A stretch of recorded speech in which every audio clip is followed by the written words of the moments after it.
키 큰 사람 참 싫어함. 헌신 예배를 인도해 달라고 벌써부터 연락을 받았는데 어, 설교 준비하는 게 굉장히 고통스러웠습니다. 예. 제가 이런 적이 없었는데 어, 한 보름 말씀을 준비하는데 한 반 정도 하고 진도가 안 나가는 거예요. 여러분들은 웃었지만 저는 굉장히 심각했습니다.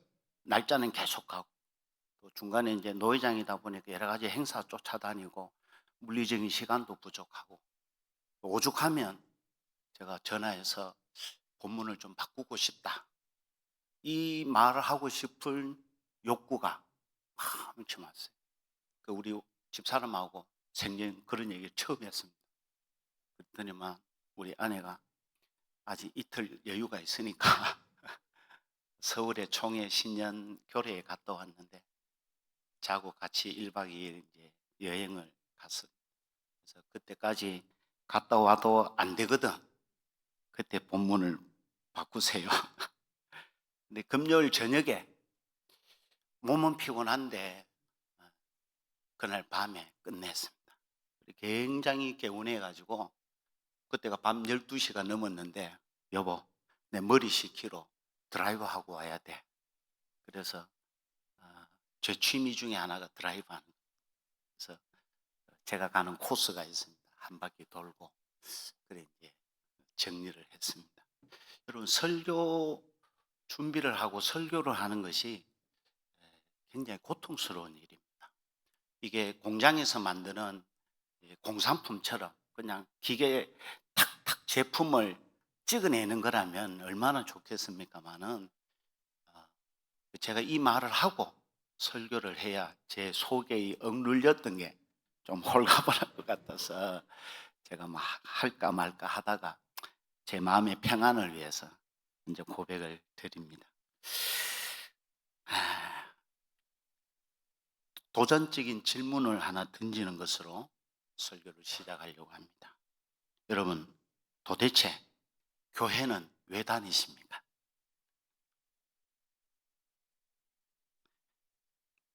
예수는 왜 믿는 거죠? 아마 이렇게 대답할 수 있을지 모르겠습니다. 구원받기 위해서. 혹은 뭐 비슷한 의미입니다만은 천국 가기 위해서. 그렇다면 저는 이런 의문을 가집니다. 그러면 기독교는 죽어봐야 아는 종교인가?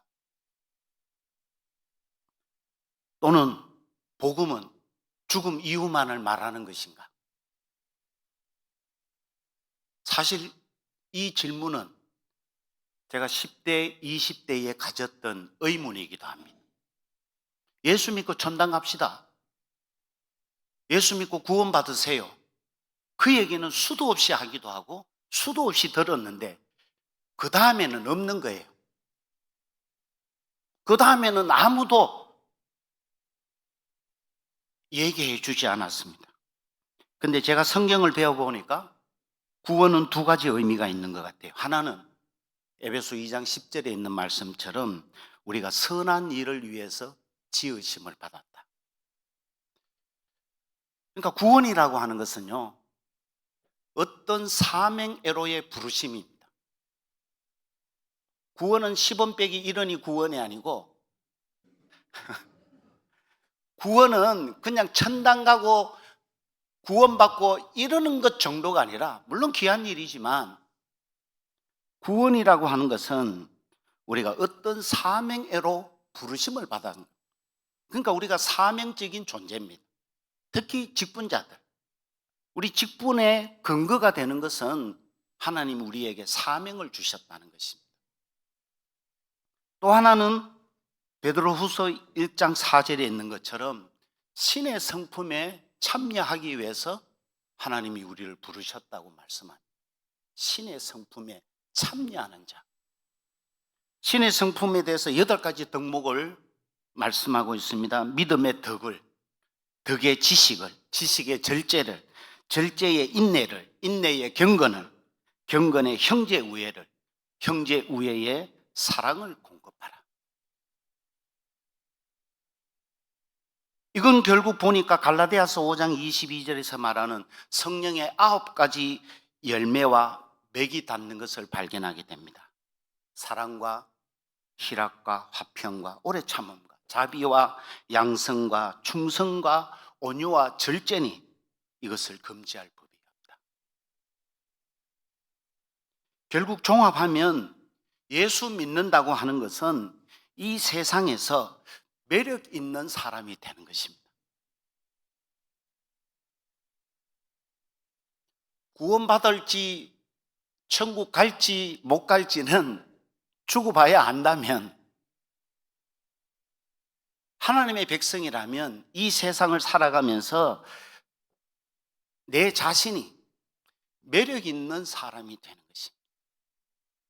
이런 성령의 열매를 소유하고 신의 성품에 참여하고 선한 일을 위해서 부르심을 받은 우리는 이 복음을 다시 확대 재생산하려고 하면 우리 자신이 매력 있는 사람이 되어야 됩니다. 그래야 영향력이 생깁니다. 그래야 내 말에 신뢰를 주고 권위가 세워지고 어떤 사람의 마음을 움직일 수 있는 어떤 에너지가 생깁니다. 그래서 오늘 저는 재직들이 좀 매력 있는 사람, 품격 있는 사람이 되기를 바라는 마음으로 재직의 품격, 이렇게 한번 제목을 정해본 것입니다. 사실 한국교회 초대 역사를 살펴보면요, 1891년 미국 북장로 선교사들이 한국에 선교 와서 그들이 만든 선교 내규에 보면요, 교회에서 장로와 집사를 세울 때 만장일치제를 택하고 있습니다. 지금은 3분의 2. 그렇지만 초대 우리 한국 교회사는 살펴보면 장로와 집사를 세울 때에는 만장일치제를 택하고 있습니다. 심지어 서리 집사도 선출하도록 되어 있었습니다. 안수만 안 할 뿐이지 서리 집사로 선출해서 뽑았습니다. 사도행전에 나오는 초대교회 7 집사님들을 세울 때에도 그게 성령 충만도 나오고 믿음 좋은 사람 이런 게 나오지만, 사실은 그걸 딱 축약한 것이 뭐냐면 칭찬받는 사람 7을 택하라는 것입니다. 성령 충만한데 칭찬받지 못하면, 믿음 좋다고 하면서 사람들에게 비난받으면 교회 일꾼의 자격이 없는 것이죠. 아무런 영양가가 없는 것이죠. 성령 충만한 걸 뭘로 알 수 있습니까? 눈 감으면 뭐가 보이고 방언하고, 그게 다일까요? 성령 충만하고 믿음 좋다고 하는 것은 내 주변 사람들에게 신뢰를 주고 인정을 받고 칭찬받는 그것입니다. 아멘 안 하는 거 보니까 제가 오늘 설교 준비를 잘못했나?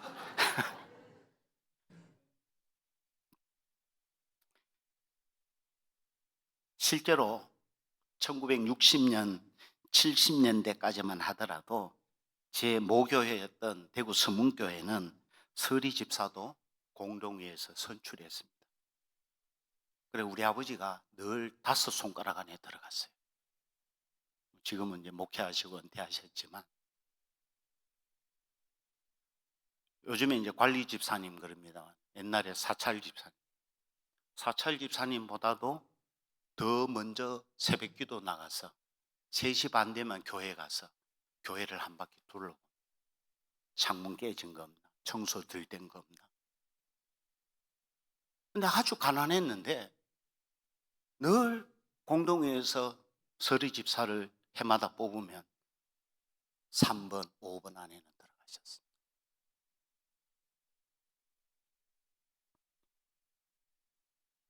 그 당시 그만큼 교회의 재직은 그 사회의 윤리, 도덕적 수준을 능가하고 있었다는 얘기죠. 그렇기 때문에 그 시기 한국 교회는 폭발적인 부흥을 경험할 수 있었습니다. 그러나 지금은 교회가 세상을 염려하는 것이 아니라 세상이 교회를 염려하는 지경에 이르렀다는 사실에 우리는 가슴을 쳐야 됩니다. 교회가 세상을 이끌고 가지 못하고, 교회가 세상을 변화시키지 못하고, 교회가 세상을 견인시키지 못하는 정도가 아니라 지금은 세상이 교회에 대해서 염려합니다. 목사의 가치는 땅바닥에 떨어진 지 오래입니다. 옛날에는 교회 장로님 그러면 사람들이 다 인정해 줬습니다. 다 알아줬습니다. 근데 지금은 어떻게 된 판인지 목사와 장로들이 세상 사람들에게 손가락질 받고,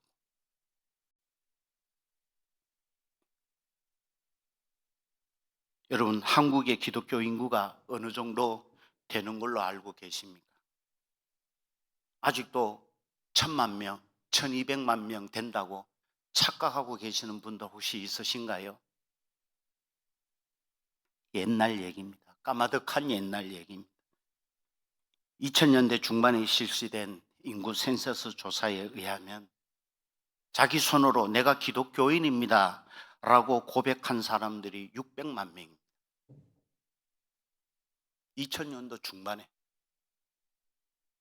여기에는요 약 200만 명에 달하는 이단 종파, 기독교 아루 이단 종파들도 그때는 분류를 따로 하지 않고 그냥 기독교에 같이 그 카테고리에 묵습니다.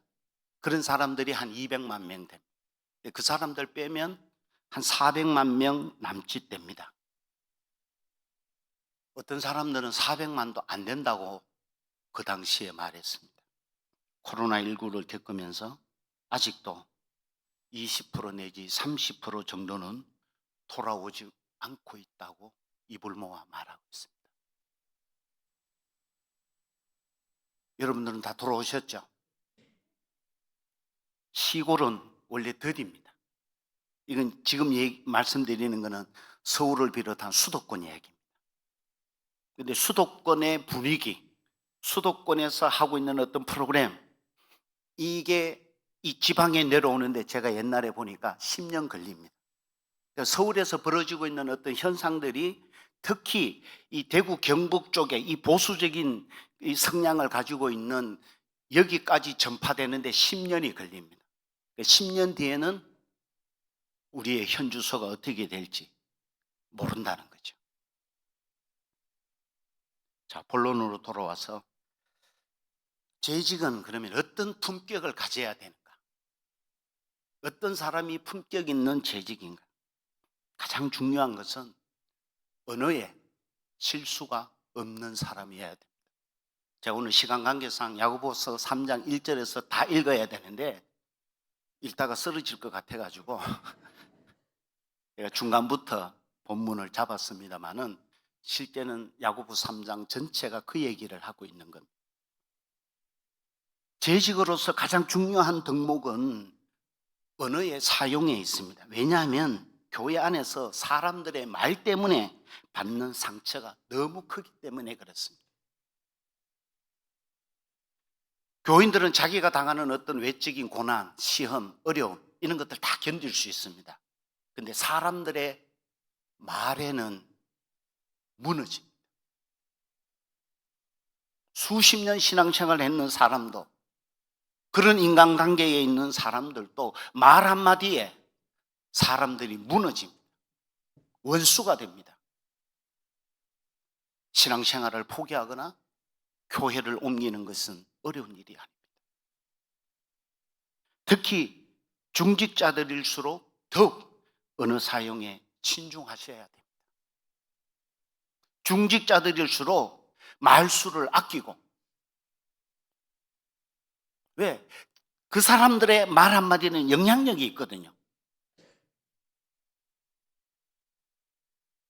제가 부교육자 생활을 군종병 생활까지 합쳐서 20년을 했습니다.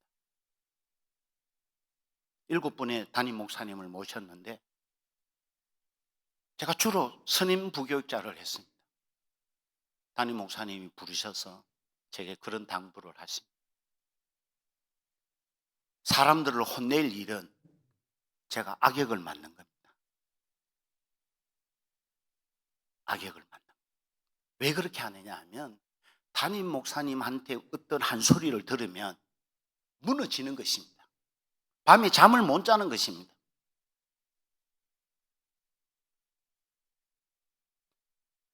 나는 말수를 아낄 테니까 남 목사가 잘 알아듣게 얘기해라.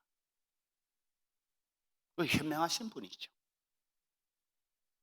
어떤 기관에 장을 맡고 있거나 어떤 책임을 맡고 있는 분들은 속에 이런 것이 올라오더라도 말을 아끼셔야 됩니다. 왜? 그 말이 밖으로 나가는 순간 그냥 엎질러진 물입니다. 주워 담을 수가 없어요. 미안합니다. 잘못했습니다. 그걸로 치유가 되지 않습니다. 5년 가고 10년 가고 평생을 갑니다. 요즘 핫한 김창옥 강사의 말 중에 많은 사람들이 공감하는 말이 아마 이것인 것 같아요. 맞는 말인데 기분 나쁘게 하는 사람. 다 맞는 말 하는데 말을 기분 나쁘게 하는 거예요. 특히 누가 그렇습니까? 아내들이 남편들에게. 아내 말을 들어보면 다 맞아요. 틀린 말 없어요. 그런데 기분 나쁘게 해. 학교 선생님처럼 말이에요.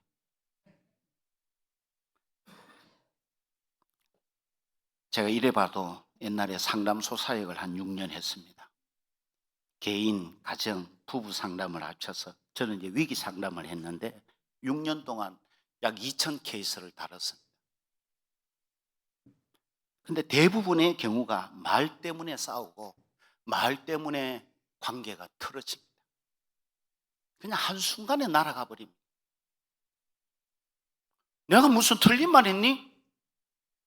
내가 사실에 안 맞는 얘기 했니? 내가 거짓말 했니? 그런데 기분 나쁘게 하면 사람들의 마음에 깊은 상처를 남깁니다. 교회 다니는 사람들 얼마나 똑똑합니까?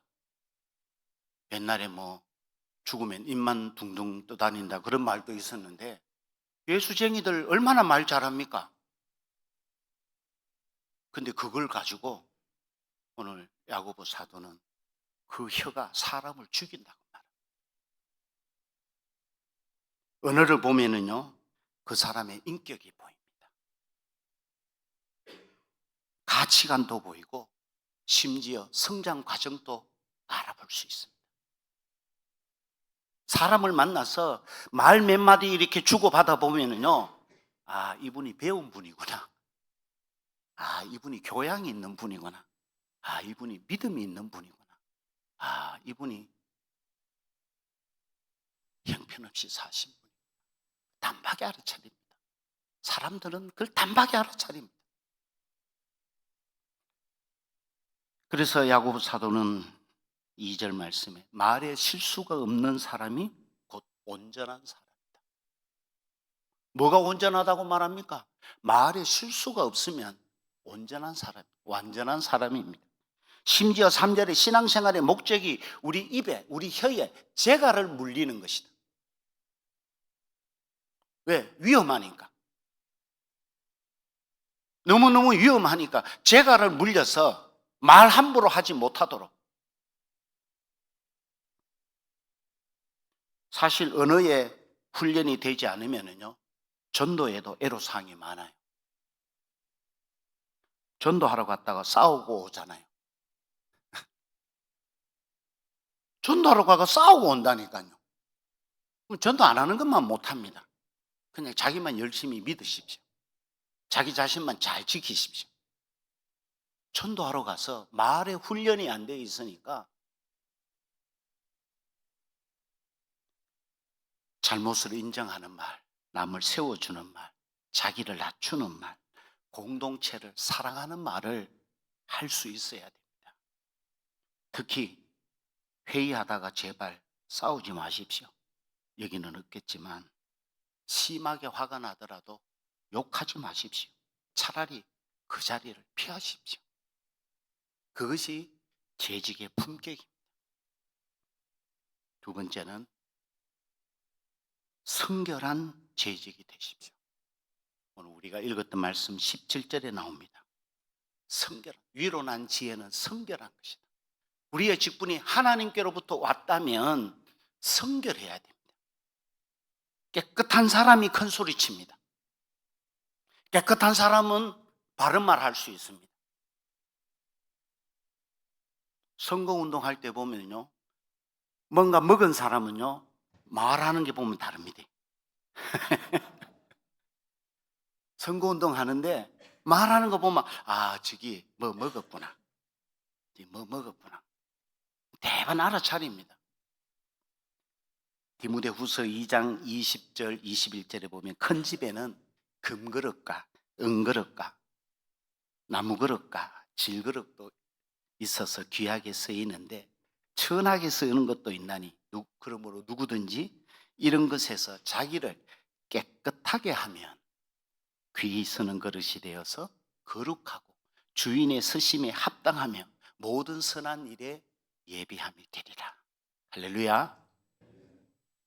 깨끗하지 않은 그릇은 아무리 좋은 음식을 담을 수가 없어요. 금그릇이면 뭐합니까? 은그릇이면 뭐합니까? 깨끗하지 않는데 어떻게 거기에 음식을 담을 수 있습니까? 교회 중직자라고 할지라도 깨끗하지 못하면 미안하지만 천하게 쓰임받습니다. 직분 받았다고 좋아할 일이 아니라 내가 얼마나 깨끗한 사람인가, 내 그릇을 얼마나 날마다 깨끗하게 하는 사람인가. 그렇지 않으면요, 금그릇이라도요 안 깨끗하면 청소할 때 씁니다. 그냥 구죽물 풉니다. 구죽물. 그거는 사용하는 그릇이 따로 있잖아요. 왜 좋은 직분을 받아서, 왜 아름다운 직분을 받아서 악한 일에, 나쁜 일에 그렇게 쓰임받는 사람들이 있다는 것이 얼마나 안타까운 일입니까? 날마다 자기를 깨끗하게 하십시오. 날마다 자기를. 저는 매일 저녁 자기 전에 공책에 일기는 못 쓰지만 마음의 일기는 씁니다. 자기 전에 오늘 하루 있었던 일들을 되돌아보면서 더러운 것들을 씻어냅니다. 왜? 내일까지 연결이 안 되도록. 안 좋은 감정들, 자문했던 말들. 특히 토요일은 그렇게 하셔야 됩니다. 왜? 그렇지 않으면 주일 예배를 온전히 드릴 수 없어요. 토요일에는 그 감정을, 그 나쁜 생각들을, 선하지 못한 것들을 깨끗하게 씻어내고 주일에 우리가 온전한 제물로 이 강단에, 이 제단에 올라와야 됩니다.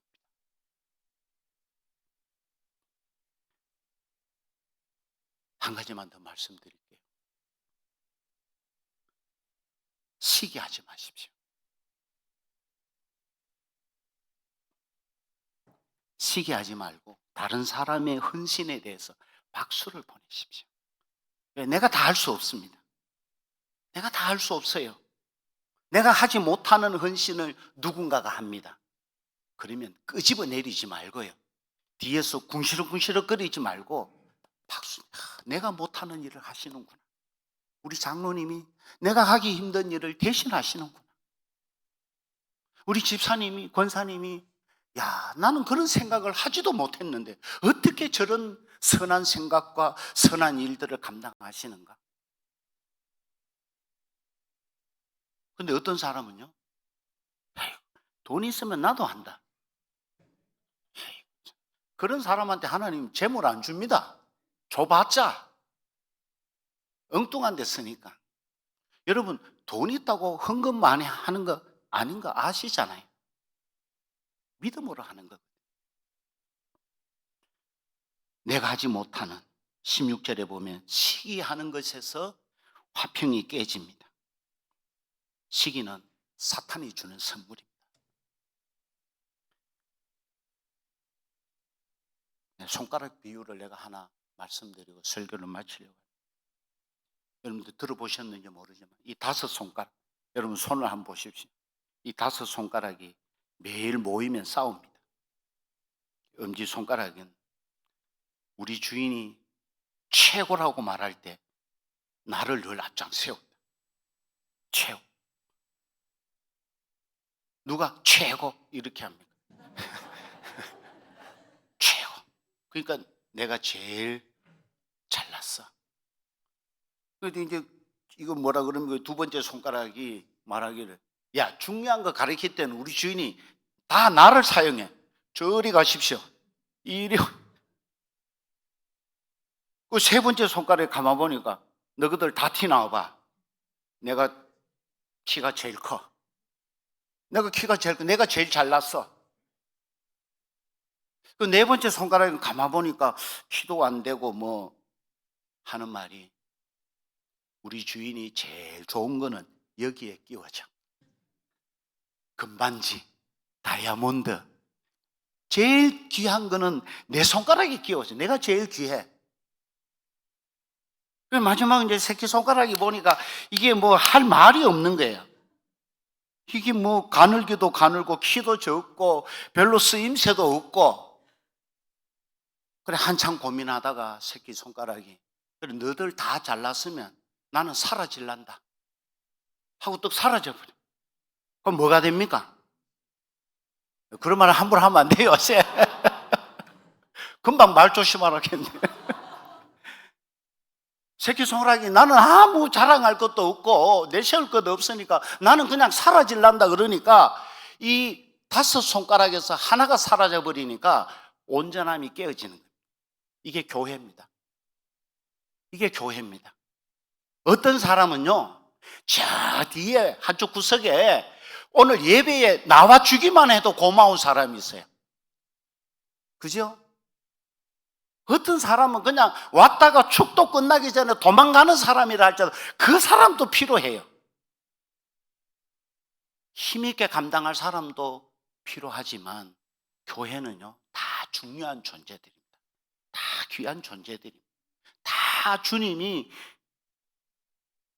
지난 뭐 설교 제목에 보니까 피로 값주고 산 교회 그러던데, 다 주님이 피로 값주고 산 아름다운 지체들이 다 소중합니다. 그러니까 시기하지 말고 싸우지 말고 누구를 비난하지 말고 평가하지 말고 합력해서 선을 이루고 화평을 쫓아가야 돼요. 바깥 사람들은 교회를 볼 때, 야, 니도 교인이가? 니도 교회 다니냐? 그런 소리 들을 망정 우리는 다 사실은 공사 중인 사람들입니다. 만나면 앞으로 이렇게 인사하십시오. 공사 중 통행에 불편을 끼쳐드려서 죄송합니다. 제가 아직 공사 중입니다. 제가 아직 사람이 덜 돼가지고 제가 아직 공사 중입니다. 맞잖아요. 우리 아직까지 만들어져 가는 과정입니다. 다 서로 부족합니다. 뭐 잘난 사람 있으면 나와 보십시오. 저보다 잘난 사람 있습니까? 그냥 다 그렇습니다. 그러니까 화평을 쫓는 것이 중요합니다. 저는 사회에서 사람들을 만날 때 저는 목사입니다. 어느 누구를 만나더라도 저는 목사입니다. 이런 고백을 하면서 세상에서 숨지 않습니다.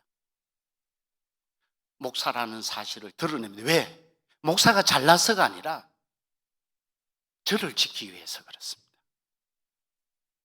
저 사람들에게 내가 목사라고 말하기 때문에 내 행동 거지를 조심하고 내가 품격을 지키고 내가 교양을 지키고 사람들이 볼 때 내가 어긋남이 없도록 내 자신을 지키기 위해서 나는 목사입니다. 여러분들은 직장이나 일터에 가시면은요, 내가 교인입니다. 내가 집사입니다. 권사입니다. 그렇게 말할 자신이 있나요? 식당에 밥 먹으러 가서 기도하고 밥 먹는 게 억수로 분들이 있을 수 있어요. 그래서 어떻게 합니까? 땀 닦는 척 하면서 이렇게 기도는 못하니까 그냥 아멘. 우리 기도했대요. 뭐 하나님이 어떻게 생각하실지 모르지만 그러지 말고 우리는 세상에 아름다운 편지 아닙니까? 그리스도의 편지 아닙니까? 사람들에게 야, 네 어느 교회 다니냐? 동문교회 다니잖아. 야, 동문교회는 좀 다른가 보네. 야, 동문교회는 그래도 교인들이 옳은 교인들이 좀 있는가 봐. 이 소리 들어야 되지. 아이고, 신년 백두에 여러분들 이 직분을 귀하게 생각하시고 거룩하고 아름다운 직분을 받으셨으니 매력 있는 신자로 한 해 열심히 달려나가는 저와 여러분 되시기를 주님의 이름으로 축복합니다. 기도하십시다. 하나님 감사합니다.